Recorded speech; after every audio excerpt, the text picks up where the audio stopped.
And we're back once again. It's becoming a habit. Welcome back to the Huntsmen podcast. Drew, you had done some clarification on our last podcast dealing with Montauk and the Philadelphia experiment. Hi guys, thanks for watching today. What I wanted to cover was there was a merchant seaman, Carl Allen, who was on aboard the merchant ship, the SS Carl Forsyth, I believe is how you pronounce it. And he was the one that allegedly witnessed the USS Eldridge, the ship that was involved in the Philadelphia experiment or project in Norfolk. And I did some research about the history of the SS Forsyth, and there was a naval lieutenant, JG, junior grade, who was the master or captain of the vessel. And in naval records that reflected some of this information, said, and that Lieutenant JG said that he never saw the Eldridge and the full set at Norfolk, at the Atlantic Fleet at the same time. So I just thought that was kind of an interesting thing that you only got one guy that says this, and then you've got people that are like, well, no, that part of it never happened. So yeah. Okay. So Drew went home, was really thinking about this, and was like, I'm not done with this. I gotta wrap this up. Like a dog with a bone. Yeah. It never ends. Okay. So we are the Huntsman podcast.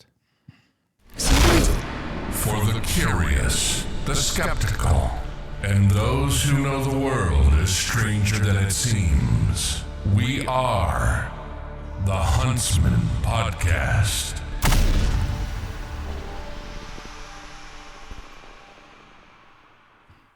Okay, so now we're back. And so this topic today is the missing 411. Is that correct? Yes. Yeah. Okay. So the missing 411 is a reference to back in the old days when you had dial-up phones. Dial-up phones? Yeah. Well, like a phone with a keypad. You would. Oh, okay. A rotary dial. Where we didn't have cell phones. A okay. rotary dial. A dial-up phone. But if you didn't know somebody's phone number, you would dial 411. Information. And then you. I see where you were trying to go with that. Yes. We don't have rotary phones anymore. We don't have phones in our had cell the button phones. one. Yeah, right. Maybe you're older than me. I had one on the wall with a cork board. So, and then I think I had tin cans with string attached to them. Well, the funny thing is that back in the day, you had to rent those from the phone company. Oh, that's right, yeah. So they charged you X amount of dollars, a couple bucks a month for the pleasure of having their equipment. Yeah, equipment. So this is a topic that's near and dear to Drew's heart. So I'm going to let Drew kind of explain the 411. I think we've talked about it in the past. Yes, we have. But we thought we'd revisit it. Okay, the Missing 411 is a project that began with a retired San Jose police detective by the name of David Paulides. And Dave was in law enforcement in the 70s into the 80s, I believe. And when he retired, he got involved with, he had a undergraduate degree in human resources and worked in the information technology area company and retired from that. And then after that, he was investigating cryptic sightings, basically. He was working in Yosemite and on basically a Bigfoot investigation. And he was staying off the park, I believe, in a hotel, and a couple of off-duty U.S. forest rangers had knocked on his door and started talking to him and said, that you may be something to look into the possibility that there's missing individuals. And it kind of piqued David's, interest, and he made some phone calls with some former law enforcement contacts, and they verified basically what he was saying. It was like, yeah, these people are going missing. There's a real, large presence of searchers and helicopters and aircraft and canine and searchers and search and rescue, and which goes on for about 7 to 10 days. And then after that, generally, the search kind of winds down, and that's it. Nothing's ever really heard again.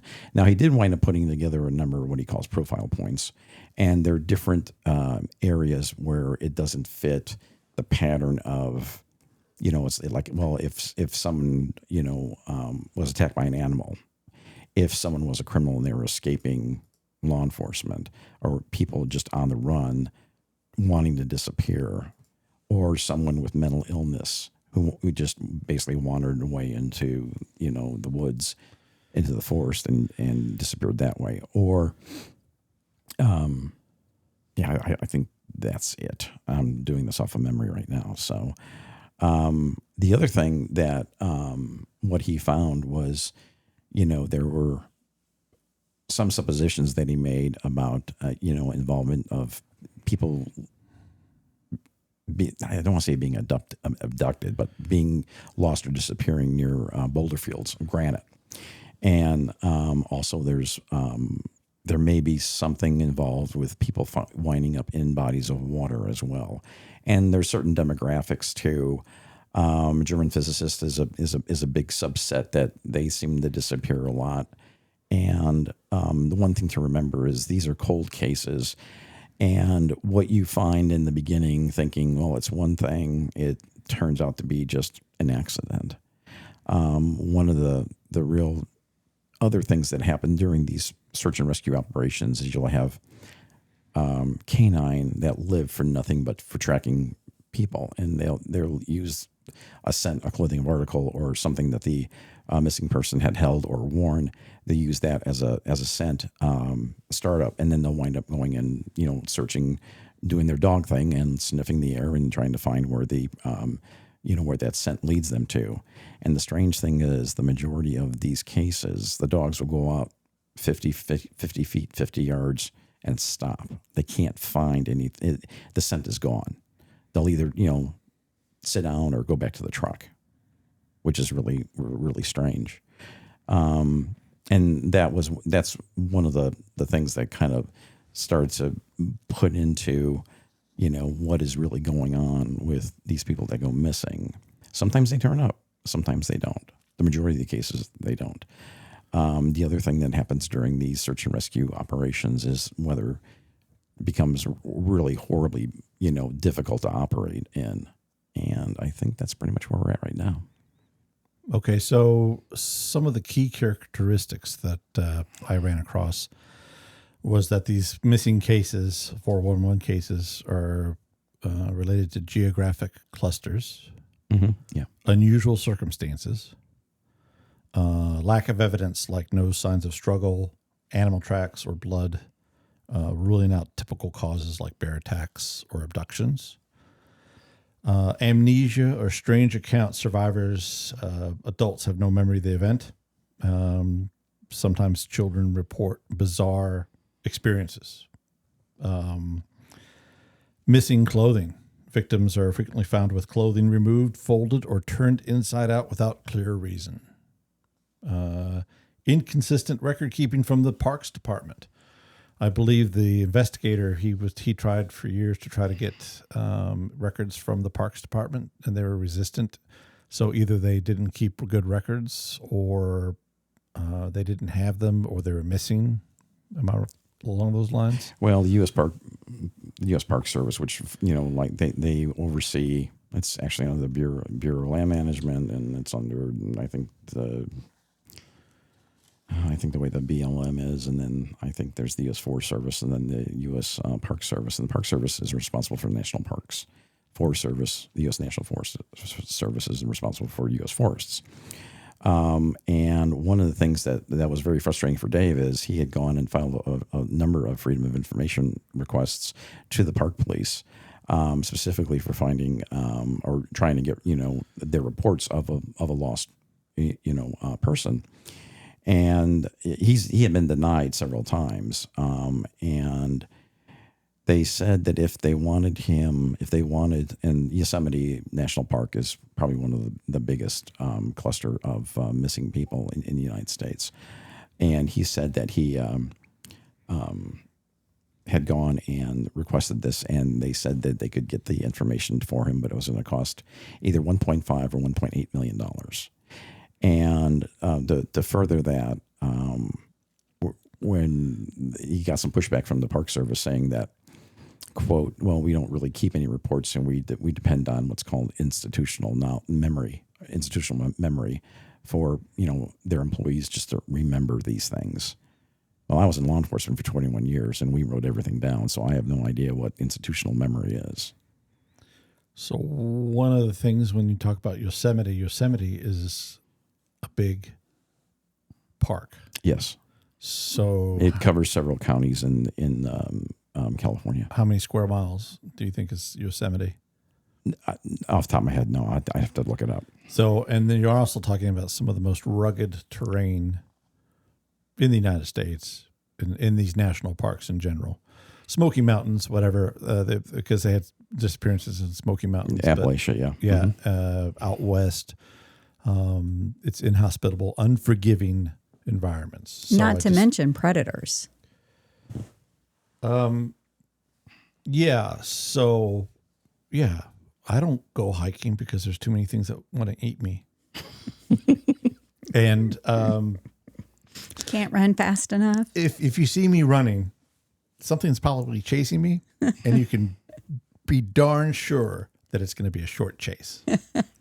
So we just need to make sure we're faster than you. Yes, if this were a zombie apocalypse, yeah, I would probably be, Is it the bad ankles? It's I've had 3 knee surgeries. That's my excuse.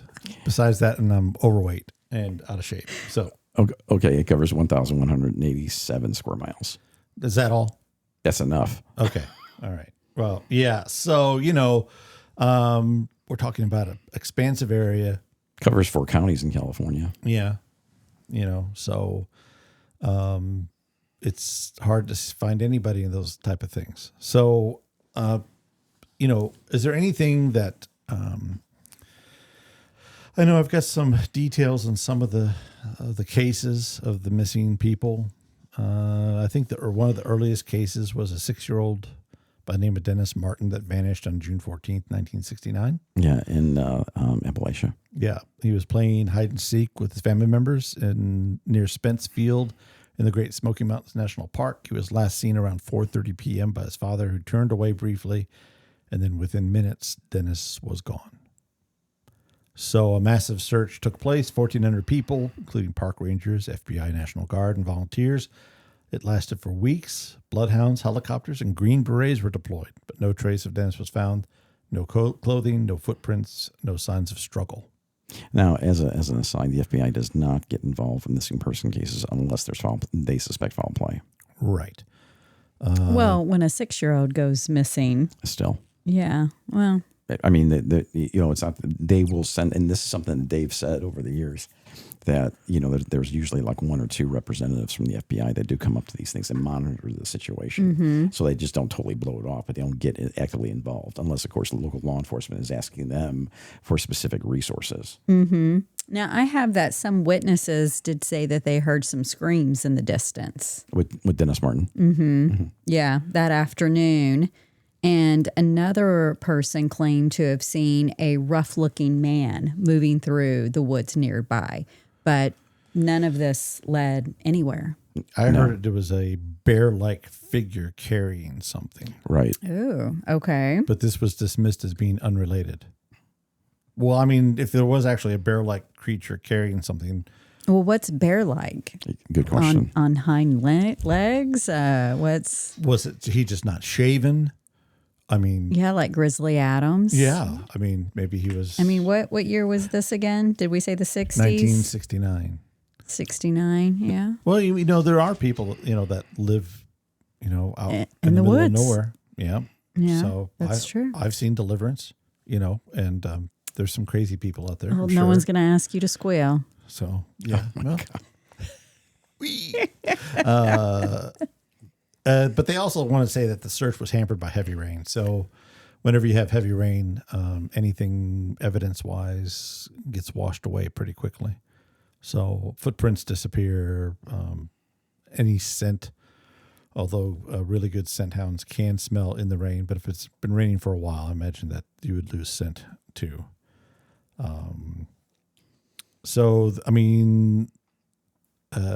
It's a tragedy.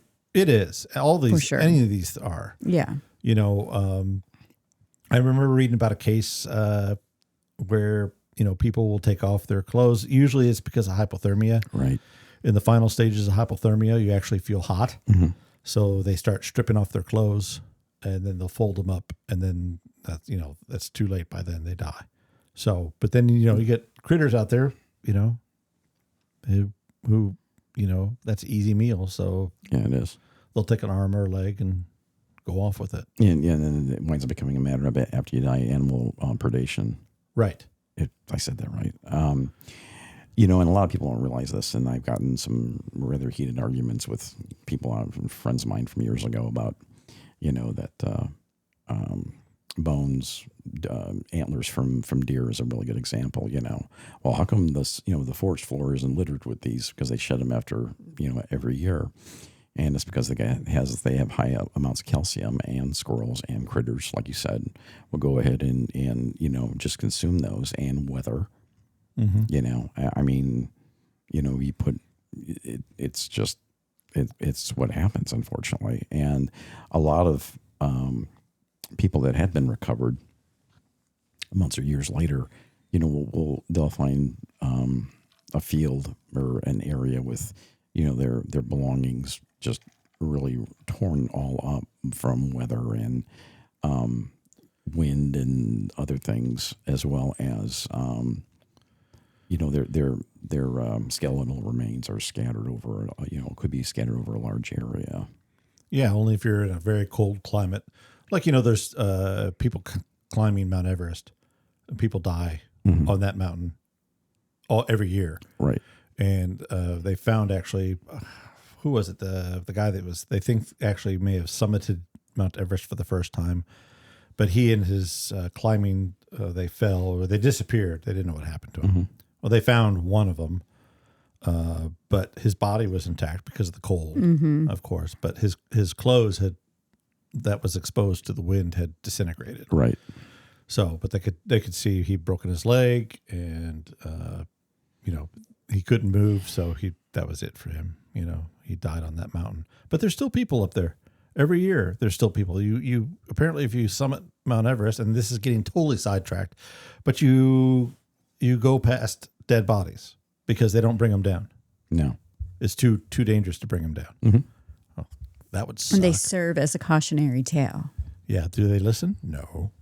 So yeah, people they still do it. Rich people, money problems. You know, it's like, well, we got to do this because we got the money to afford it. Right. Stay home. So Dennis was Smoky Mountains, and then there was another case. It was the Great Smoky Mountains National Park in Tennessee. There you go.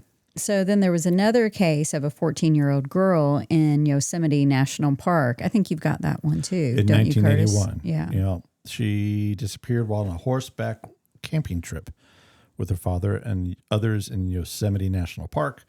She left the group to take a short walk to the nearby lake to photograph scenery. Yeah, and the only thing they found was the lens from her camera. Well, she was accompanied by an older man from the group after he became tired and returned. Now, I have that it's her father. It was just an older man. Maybe it was her father? No, it wasn't her dad. It was an older man. Okay. Okay. I had down that it was her father and a group of riders. So maybe one of the riders. Well, they had stopped. They had stopped for the night. And sorry for interrupting you. Oh no, that's fine. Okay, so well, you should be. Well, okay, don't do it again. Yeah, exactly. I've heard that before. I'll just turn his mic off. Yeah, that's right. I'm going to mute you, Curtis. Throw the buttons. Throw the switch. I can do it. So anyway, what's her name again? Stacy. Yeah, Stacy. They had gone riding, and Stacy was having some teenage issues at home that teenage girls have with their parents and their fathers, you know. And she had gone, and they had stopped for the night, and it was either cabins or tents or something. And she told her dad that she was going to walk down by this body of water and take some photos. And there was a person that had been an older gentleman that had been, you know, horseback riding with them. And the father felt fairly comfortable to say, yeah, just make sure he goes with you. They walk a short distance. The older guy stops, and she says, I'm going to just get to the lake and take some photos. and that's it. So the only thing that was found was the lens cap to her camera, and that's all there was. Now I'm probably going to mention throughout the course of this 2 YouTube channels, the Lore Lodge. It's run by a gentleman named Aidan Mattis, who's actually five cousins away from General Mattis. Curtis? What? Aidan Mattis. General Mattis. Oh, I don't know. Yeah, General. Yeah. Anyway, because Aidan gets asked this all the time, and he's like 5 cousins removed from. He's a retired Marine, General Mattis. Anyway, and the other one is The Lost Enigma by Nick Kyle, I believe is the gentleman's name. And Nick actually went into Nick and Aidan, they both went into some fairly long discussion of where, I can't remember her first name. God, I hate getting old. What? Her first name again? Stacy. Thank you, Stacy. Where she could have gone and walked to a road and was picked up by someone, her boyfriend or whatever. And there had been some unofficial sightings or something, I believe, in British Columbia, in Canada, after this occurrence. And people had actually approached her, and she said she just wanted to be left alone. So I don't know if it's the same person or not, but there are some weirdness associated with that. That she very well may be alive. Well, they did an extensive search with helicopters, dogs, the whole 9 yards. Well, the area that she went missing in was extremely rugged and dangerous. There were cliffs, thick brush. What's a talus slope? TALUS. Is it What loose is rock? Talus? Yeah, I think so, yeah. Okay.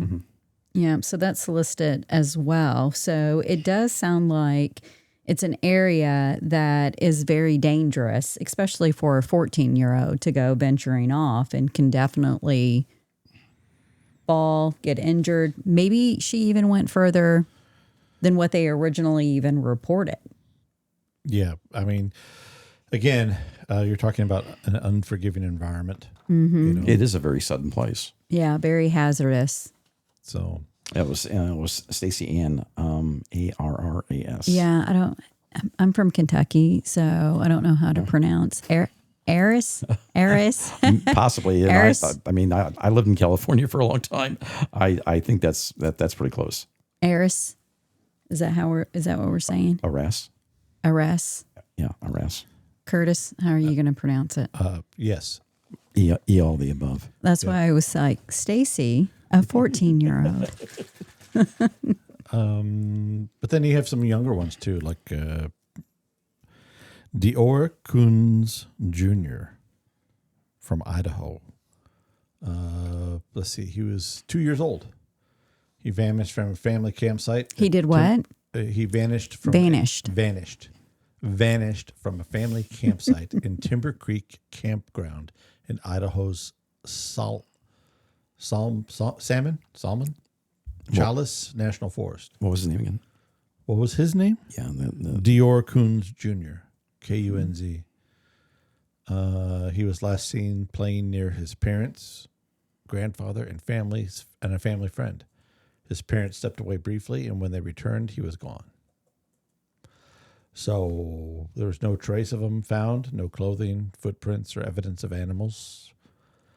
The unusual aspects, they said the campsite was remote, but surrounded by open areas, making it difficult for a toddler to wander far unnoticed. The parents' accounts faced scrutiny from some of the inconsistencies, leading to suspicions of foul play, though no evidence supported this.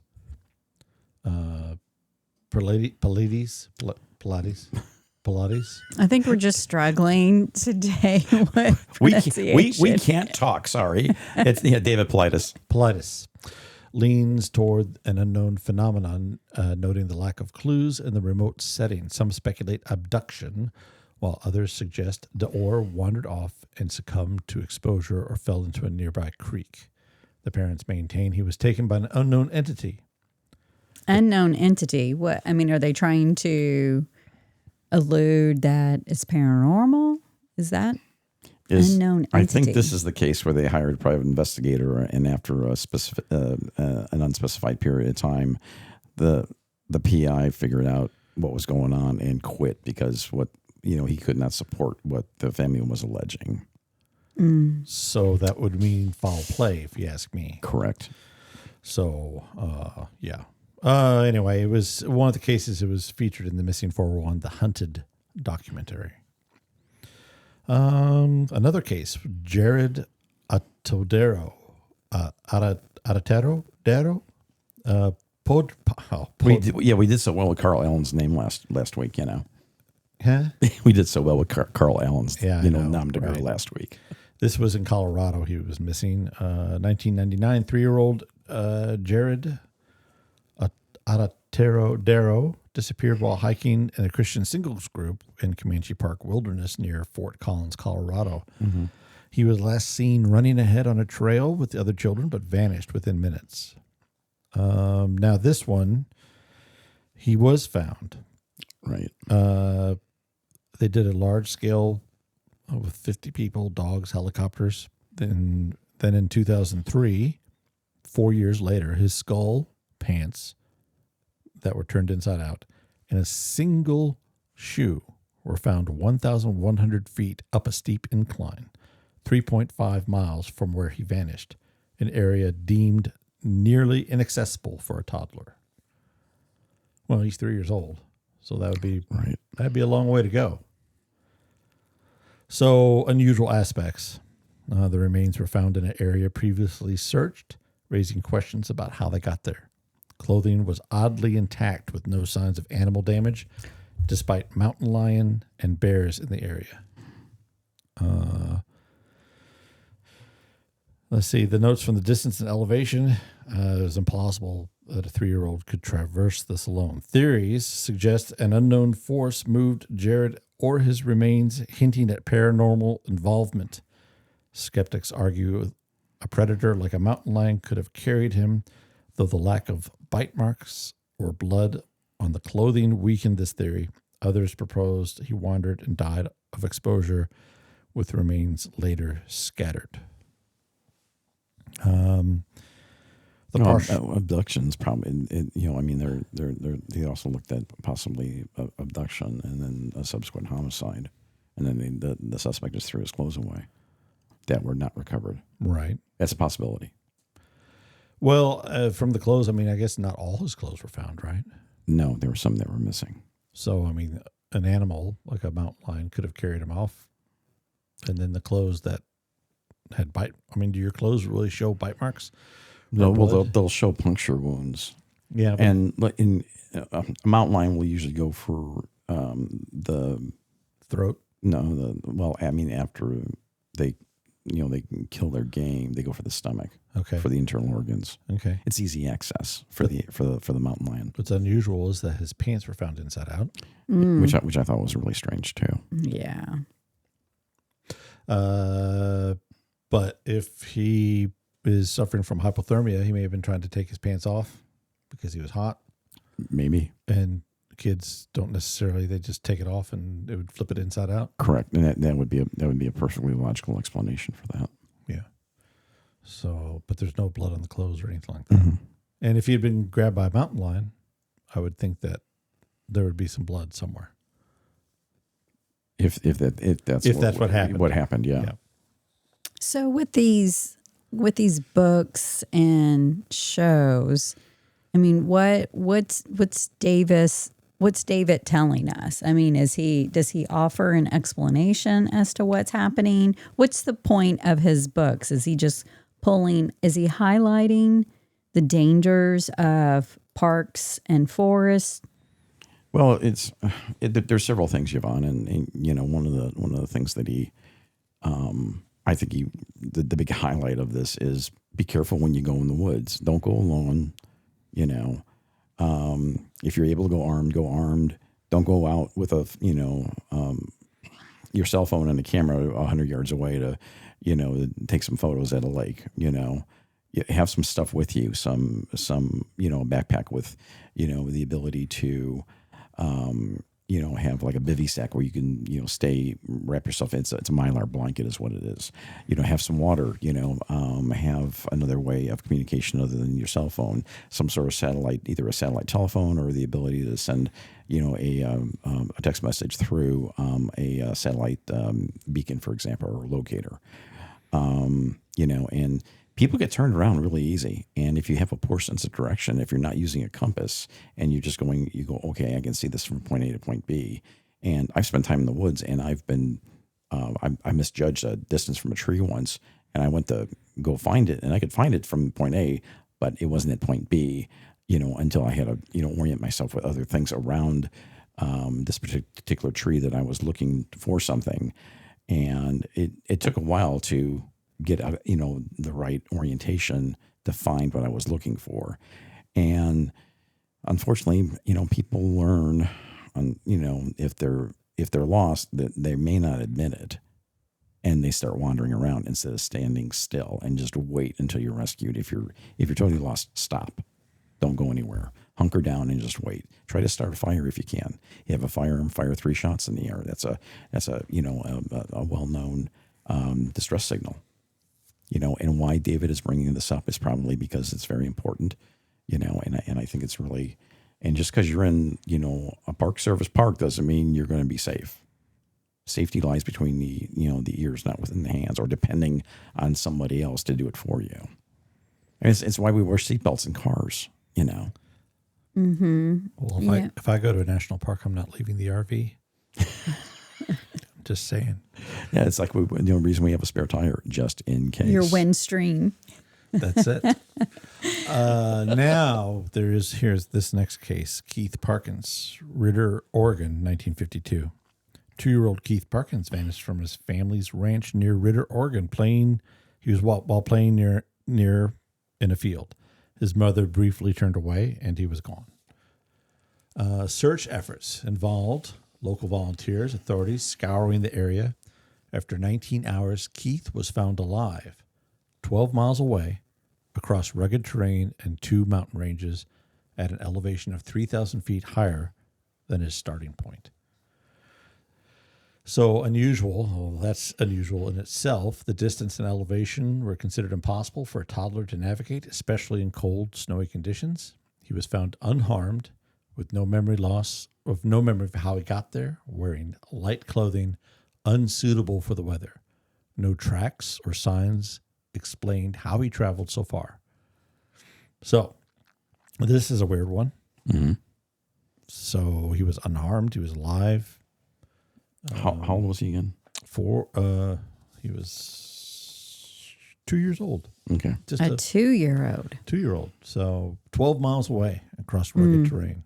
So this is the point where you say, well, it was this or it was that. And if I can digress for a minute about this, one of the things I found about talking to individuals who don't have a great deal of background in any sort of critical thinking or investigatory background will say, oh, it's this.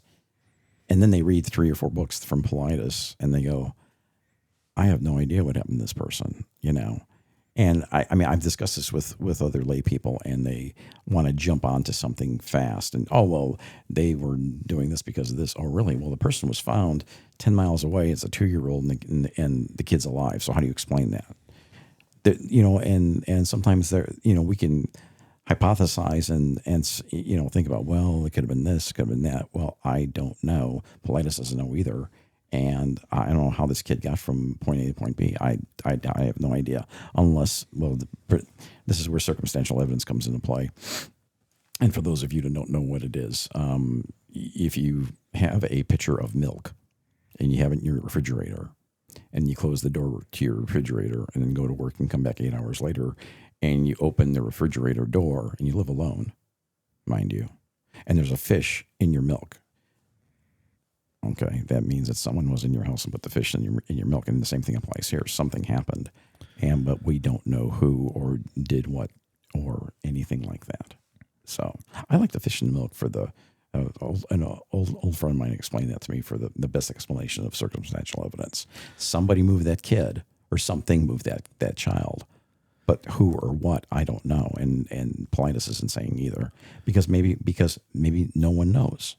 Right. Well, they say that this is a hallmark missing 411 case, suggesting an unknown entity or phenomenon transported Keith. Skeptics argue that there maybe he wandered farther than believed possible, perhaps aided by adrenaline or an unreported helper. Though this stretches plausibility of the given terrain, he survived, but the lack of explanation on his journey remains a mystery. And I would say 12 miles away, adrenaline will only get you so far. For a 2-year-old. Yeah, exactly. Yeah. Well, and I think these stories do, spark debate, as to, really what's behind this. And, a lot of people do debate or, they speculate, is this paranormal causes?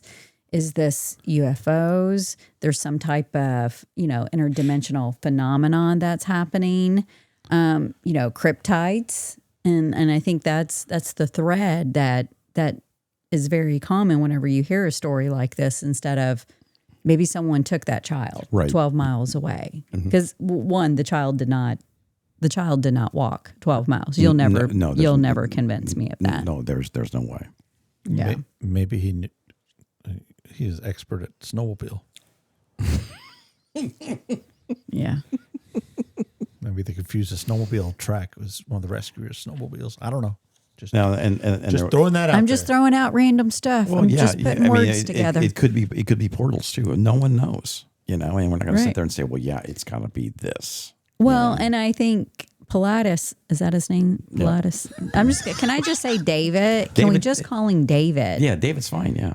David, he avoids offering a single explanation, which drives people nuts, because people are looking for the answer. Yeah, and that's what's leaving the mystery open for interpretation, and that's where these debates are coming in, right? You may have someone who's very grounded, who's saying, look, there's a lot of plausible explanations as to what happened, and there's others who are like, I'm not saying that it was aliens, but it was aliens, right?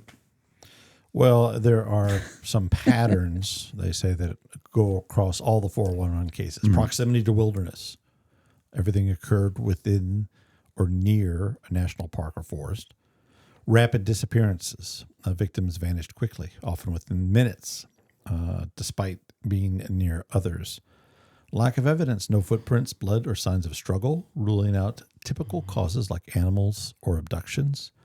Strange discoveries. When found, victims or remains appear in improbable locations, high elevations, or vast distances. And there's also bureaucratic resistance. He often cites the difficulty of accessing case files, as seen with the Stacy Arras case. So when he requested that case, I believe they couldn't find it, or it was incomplete or missing or something. Well, when he first started, Dave put in an FY request for a case or cases in Yosemite, and they sent him a letter, and they said, you don't sell enough books in a library, or there's not enough of your books that are in public libraries, which is not one of the requirements to satisfy if you're doing an FOI request, Freedom of Information Act request, to the United States government. So he rewrote it and put it back in. He gets a call from I don't know if it was a Park Service attorney or a Park Service special agent, who called him and said, you're never going to get this case file.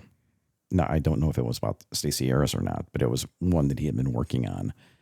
I mean, there's missing 411 cases about, U.S. Forest Service personnel that are missing too. Right. And, these cases are 20 plus years old, and either, the Forest Service isn't giving up the information either. Well, there's a case of and this was not a 411 case, but a guy, he's a map maker for the Forest Service, and basically he maps trails in forest. And he was out in the middle of nowhere mapping a trail, and he got attacked by a grizzly with some cubs, and he barely survived. And it tracked him for a while, and he could have been one of those people that had been missing. You would have never heard from him, but he managed to survive. He was injured quite a bit, but he survived. But things happen like that. Yeah. Well, like I said, I mean, it's a very sudden place. The outdoors are, and it would be easy for somebody to get turned around and lost if they're not familiar with the area. And even if they are familiar with the area. I was going to say, even an experienced hiker. People can still make mistakes, not pay attention to what they're doing. And, map reading, because everybody depends on GPS now on your phone or a GPS device. A lot of people have lost the skills for map and compass. And I think that's a really important thing. If you're going to be spending a lot of time afield, learn how to read a map and a compass. There's classes available. You can do it online. I used to do that. I used to orienteer. You used to what? Orienteer. Reading maps with a compass and reading the terrain. Oh, so orienteer? Is that what it's called? Orienteering with topographical maps. Mm-hmm. Yeah. And of course, we're not talking like a city map. We're talking about something that shows topography, where there's, mounds and hills and mountains. Elevations. Not no city map. No, it's not.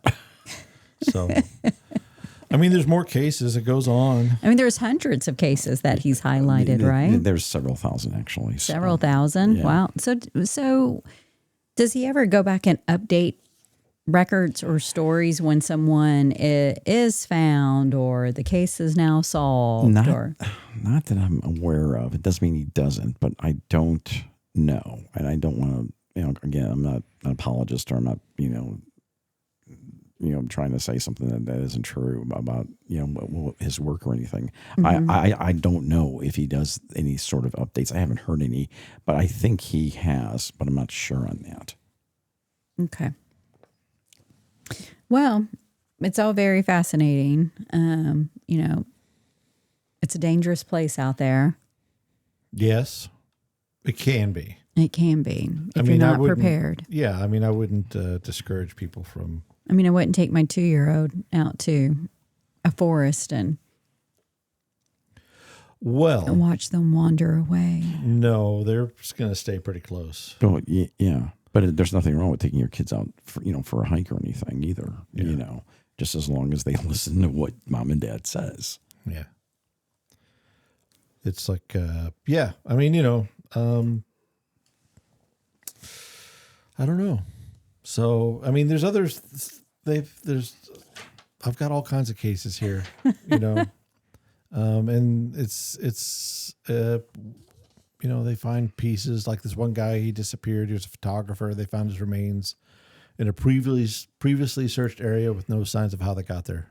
Yeah, that's a really weird part about some of these cases too, is they'll go and during pattern grid searches, what they'll do is they'll search the same area dozens and dozens and dozens of times, and where they will go in an area that's been searched several times, the missing child will be there, or there'll be evidence there, clothing, or what was that one? And there was a child where part of his skull and his tooth was found on like a tree branch or something, a stump, in an area that had been searched several times. And that was after several months of after the date of the disappearance. Right. This one guy, his pants were discovered folded neatly with a single tibia bone inside. Yeah. They were turned inside out. No other clothing or gear nearby, despite no evidence of animal activity. So, I don't know. There are going back to the Lore Lodge and the missing Enigma, they discussed some follow-ups to a couple of cases that David profiled. And one of them, Yvonne and I were talking before we went live, and there was a hiker who just flat out disappeared. And come to find out that there had been a 20-foot well that was half full of water, and this hiker had gone, and it was covered with a bunch of wild grass, and stepped right into the hole, and that was it. And they wound up, finding him just by chance later. There had been a female hiker who her goal was to hike all the 7 tallest mountains on the planet. And she just disappeared without a trace. And a hiker sometime later was going along this trail where she just happened to have been at, and was looking at the bottom of the sole of a hiking boot. And what had happened was she got caught in a rock slide, and that's what killed her. So, I mean, there's some finality to some of these cases, as unfortunate, as they are. We live in southwestern Indiana, and 30 years ago, a 23-year-old woman was sunbathing. And this is right outside of Evansville, Indiana. And the Kentucky border is just mere minutes away. And there had been a gentleman with a telescope across the Ohio River just happened to see that this 23-year-old female was abducted. And 30 years later, there's still questions about, what happened. And, it's just a tremendous amount of pressure. I can't even imagine what that's like. There was a suspect that was who they believe did it, but unfortunately he committed suicide prior to being arrested. So they don't have any real information about what happened to this female. And they recently, the local paper had something about his body being exhumed for DNA purposes. So I don't know if there's anything that that the FBI and the Kentucky State Police are looking at regarding some new evidence. And with technology changes, things will wind up. I mean, that's how a lot of cold cases get solved. Is technology gets better, DNA gets better. I mean, it used to be months to get a DNA result back, and then it was down to weeks, and now it's down to days. In fact, Brian Kohlberger, how he was caught was, he was the idiot that went and killed those 4 college students in Idaho. Mm.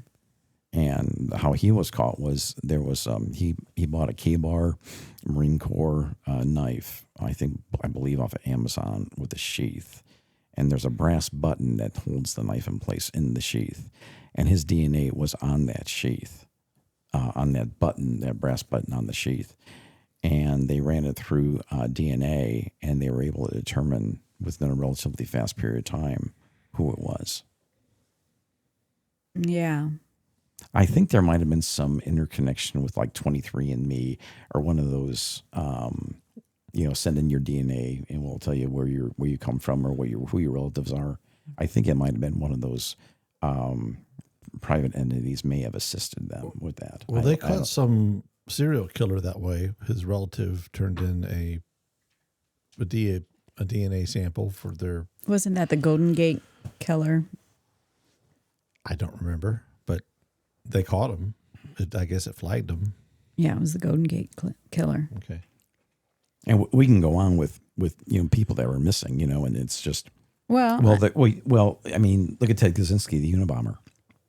You know how he was caught, and the FBI was doing all kinds of, people who had moved from Illinois to California, for example. They were running their driver's licenses to see if how many people had moved from Illinois to California. Me being one of them, and to determine the approximate ages and just some other factors they were looking for that were specific to Ted Kaczynski. And one of the things they did was Kaczynski demanded that his manuscript be published in, I think, the Washington Post, and I think maybe the Chicago Tribune, and they were. Ted Kaczynski's brother read it, recognized it, went upstairs to the attic in the family home, and found his manifesto that he had written in college, and it was basically the same. He contacts the FBI, Ted Kaczynski's brother, and before you know it, they were able to find him. And I mean, that had been unsolved for almost 20 years. Eric Robert Rudolph is another one. He was the Atlantic City Olympic summer game bomber. And they were convinced, well, we're not going to be able to find this guy because he's hiding in the hills in Appalachia, being helped by other people.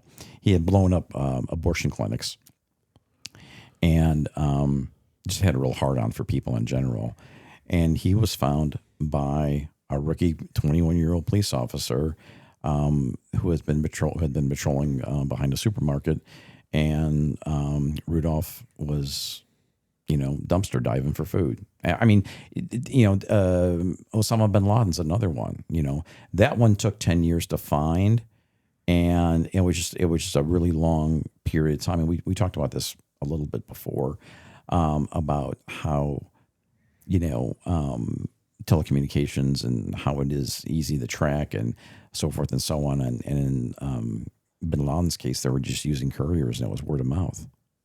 But he was eventually found. Well, but if today you are tuning into this podcast wanting the answers and the final resolution and the for the 411, missing 411, I'm sorry to disappoint you. There is none. Nope.